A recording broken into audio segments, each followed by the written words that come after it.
How's it going, everybody? It's Krusty Old Crow back again doing an alternative perspective toy review number 28 on a Marvel Legends series retro card back Mystique from the Uncanny X-Men comic series that I grew up loving. And this is the advantage I find with these retro card back Marvel lines, is that these are the opportunity for new collectors to the Marvel Legends series to go back and get some established lore characters that were done already in the line and weren't readily available unless you go to cons and pay aftermarket prices. So while this Mystique doesn't come with as much as maybe her previous iterations, she's coming with us with a few pieces of kit that I found intriguing and with a buck that I really want to have and a look at and see if this figure is worthy, right? That's what we do on the alternative perspective. We stop grading. We just ask, is this a worthy iteration of Mystique or is she not? So as I just show you the two sides of this package, the write-up about Mystique is that she uses her mutant shape-shifting powers to disguise herself in pursuit of her own mysterious agenda, often bringing her into conflict with the X-Men and her own family, right? So we do know generally that she raised Rogue, right?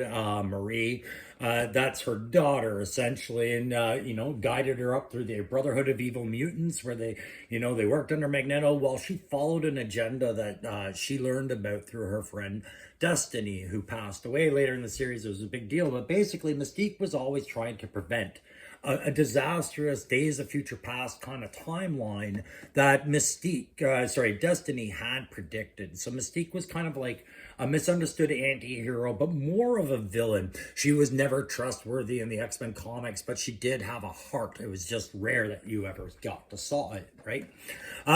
Giving you a look there, she's going to come with the Jean Grey Hellfire Red Queen head kind of thing. That came in that exclusive set a while ago, so I guess a lot of people were pretty happy to get that.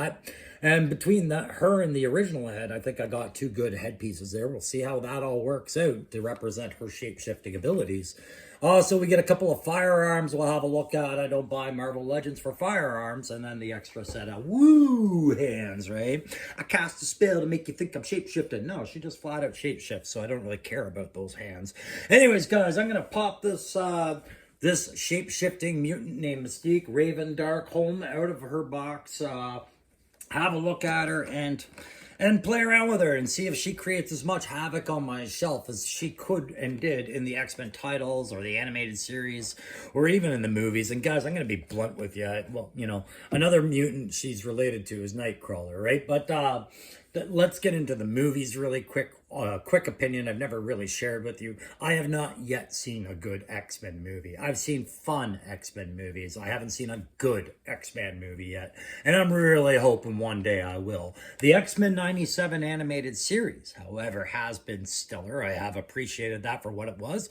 But the X-Men movies, whether it was Rebecca Romijn Stamos or Jennifer Lawrence, always seemed to make a mistake of trying to make more out of Mystique than she ever was when they had a wealth of perfectly viable candidates of X-Men or X-females, if you would, to pick from, to feature in an X-Men movie. But they've constantly driven this about Mystique, and that is why, in my mind, the X-Men movies always set foot on failure. And I look forward to them course correcting that. Anyways, I'm not here as a movie critic. I'm here as a toy enthusiast. I'm going to go get enthusiastic about this. If you guys like these kind of videos, don't forget to like, share, subscribe. It's much appreciated, and it really helps me have a lot more fun on this channel, knowing that it's being well received. So thank you very much for all the comments, the shares, and all that stuff. I'm going to go open her up, play with her. We'll see, take those photos and everything like that, and we'll see you in a different setting. All right, folks. So when I say different setting, I just mean I'm going to go take some photos and videos. Anyways, I'm still at this setting, and I'm going to talk about the kit a little bit, and also, where did I get this figure? Well, for you guys that are here in Ottawa, Ontario, or the Canada region, this is the store I go to pick up the odd Marvel Legends series a little bit earlier than where I normally see it. And this is to talk about those friendly local gaming stores, guys, as I put their card up. No, I'm not shilling for them. I get no discount from them. They are a small business. business, and I love supporting small businesses, small Canadian ones especially, being as we're in Canada. But what I find with these smaller, local, friendly stores or game shops is that their orders for pre-orders sometimes get filled faster than most. I got the entire X-Men 97 wave, too, was at that store weeks before GameStop ever picked it up out here. So let's talk about Mystique's kit a little bit and her buck and get this going, all right? First off, let's talk about the heads. You get this head, this Jean Grey, when she was possessed by the Phoenix, and the Hellfire Club was trying to, harness her as one of their own so they could control the Phoenix. That head sculpt came in a Hellfire box set, I guess, in the Marvel Legends series earlier in the line. So we get another opportunity to acquire this, and it's got this beautiful paint job on the hair. It's got multi-tone red with highlighting, a nice hairstyle with that, you can tell she's got a lot of hair pulled up into that top service bun there. Very formal, very regal. Some beautiful face application, makeup there. They've made a stunning head on that. I see why that was so desirable. And that will interchange with this equally impressive Mystique head. I do like this head sculpt. From the skull on the hair crest there, all the way down to the deep set, darkened pitting under the yellow eyes to really bring up that sinister look in an otherwise semi-attractive face. She's not all blistered up with the spots and everything like previous iterations of the cinematic Mystique. This is your traditional Marvel Comics Miss. So it's a really nice face sculpt. I love the length of hair they gave her. That would prevent us from having any real articulation issues and looking down. But looking up even, you can see that she can achieve some of it, right? We've got backs and the pins in the back of her, and that's where I'm kind of a little lost as to why. I'm not quite sure what's going to pin in the back to her because the weapons don't really have pin mounts on them. There's no reason. This tells me that this buck was designed for another figure, and then I quite honestly, I believe that this buck is the one that they used for the Iron Spider, Mary Jane, with the backpack attachment to be added to that so she could have her iron legs. It does seem to be the same buck completely, pretty much. But I can compare that on my own time. I'm just showing it to you. What I will show you, a little disappointment. The hands, we'll show you the hands. I don't really care. So long as she has her trigger for her hands for her guns, we're good. No problems there. I don't look to Marvel Legends for a whole lot of hand impressions here. Our open splayed, like I said, wee hands, they're there. Her explaining hands or even her reloading hands if you wanted. Got that. But as I was pulling a hand out and testing the articulation in those double jointed pinless knees and elbows, I noticed how easy it was to, which arm was it? Was it this one? Maybe it's easier on one than the other, but yes. Her right arm was just dying to come off. I think her left arm, is probably guilty of the same, but it's a little tighter fit, actually. So just a weak joint arm on that one. I'll test my Iron Spider now and see. But yeah, overall, I don't mind this as a Mystique buck at all because the paint apps are good. The white on that pastelish mid-blue there, that ocean blue or whatever, sea blue, sky blue, whatever. I love the face paint sculpt again. Wish they had done something about these pointless holes in the back, but c'est la vie. This is reuse at its finest. But I can't not mention the skulls, the skull belt, which is so trademark Raven. That's so Raven, right?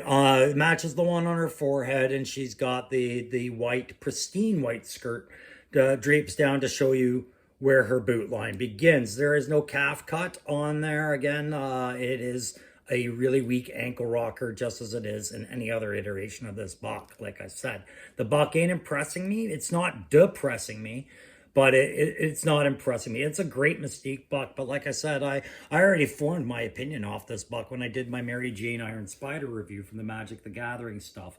Yeah, all right. So what do I think about this figure entirely, guys? I am so pleased I've got it, just because I'm such an X-Men fan, and it is a really good representation of Mystique, right up till you turn her around. show you the last two accessories she comes with before I get too far into the book. If you think your classified guns are gummy, go back to Marvel and make yourself feel better. No removable mag, you know, those big scar type with the every accessory on there that she somehow got to cart around. And then her super mega silent sci-fi pistol. There you go. Circa, I think this is probably similar to, if not the same as the ones that you get with Shield.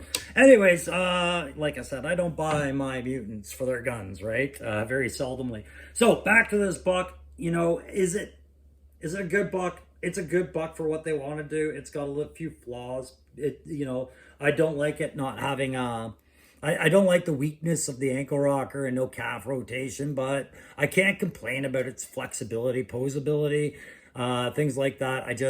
That really was disturbing to me to see the holes in the back. So the book's fine. Yes, I got a weakened arm version. I'm not so naive as to think that you guys will have the same problems with all of yours. There, I seem to have tightened it somehow. Anyways, yes, I do think she is worthy. I think between the potentials of the extra head sculpt and the easy pop, just to show you where that neck peg is, this is compatible. It's all compatible so much. Sliding her head onto any other figure in my line, including my classified stuff or Monster Force or any of that stuff, you can see a lot of fun having Mystique infiltrate a lot of my shelves today. And maybe that's what I'll do, because it's maybe she shouldn't be limited to just Marvel. Maybe she should go infiltrate Joe. Even that stupid PlayStation stuff or some ninjas. I don't know. She seems like a lot of fun. She has some extra potential, which opens up options for your shelf. I can't say enough about her.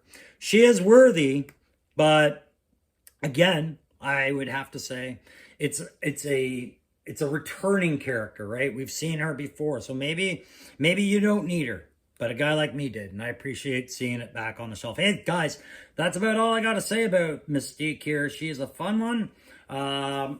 She is, but she's not without her own issues, you know, but that's about whether or not you can accept things. How important are those things to you? Because to me, I just mentioned them. If they were so important, I wouldn't be doing a review on it, because I wouldn't have the figure probably.